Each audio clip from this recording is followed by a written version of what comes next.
Medit sumugod sa bahay ni na J. Brad. Ano kaya ang pakay niya mga kalingap? At yan po ang ating tatalakayin sa video nito. Mega love shoutout po muna tayo sa ating mga subscribers, listeners, and viewers. Kamusta po kayong lahat? Sana ay nasa mabuti kayong kalagayan mga kalingap. Tayo po ay mag-ingat dahil sa bagyong Pipito. At lalo na po dyan sa Bicol. Ayan, kung hindi ka pa nakaka-subscribe ay mag-subscribe ka na sa aking munting channel. Huwag mo na rin kakalimutang i-click ang notification bell nang sa ganon ay updated ka sa aking mga paparating na video. At higit sa lahat, ating patuloy na suportahan ang ating ama ng Kalingap Kuya Val Santos Matubang at syempre si Kalingap Rab. Atin pong suportahan sila at ang ating team Kalingap nang sa ganon ay mas marami pa tayong malingap na nangangailangan. At syempre, maraming salamat sa ating mga mabubuting sponsors. No, God bless you all po. Mabuhay po kayo. Ayun, mga kalingap, sumugod nga itong si Medit sa bahay ni J. Brad. At may kasama siyang isang matabang lalaki. At hindi nga malaman ni J. Brad kung ano ang pakay nitong si Medit at bakit bigla na lang itong sumugod sa bahay niya. Sabi nga ng iba ay i-report daw itong si Medit sa barangay para sa safety nitong si J. Brad. Kaya siguro ito pumunta sa bahay ni J. Brad ay para siguro sila ay magkausap.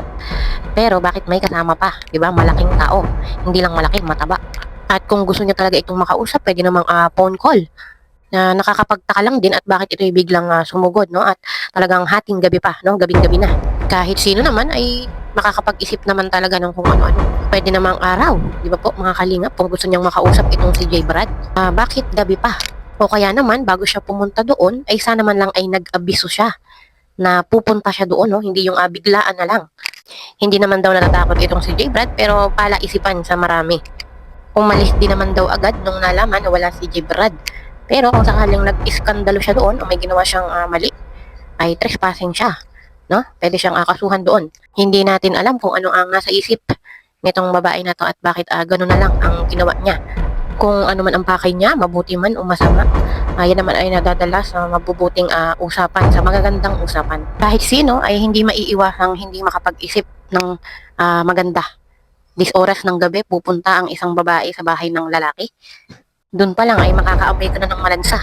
Mukhang hindi na talaga katiwa-tiwala itong si Medit. So yon, ingat na lang J. Brad at lalo pat hindi natin alam kung anong iniisip ng isang tao. Anong masasabi niyo mga kalingap?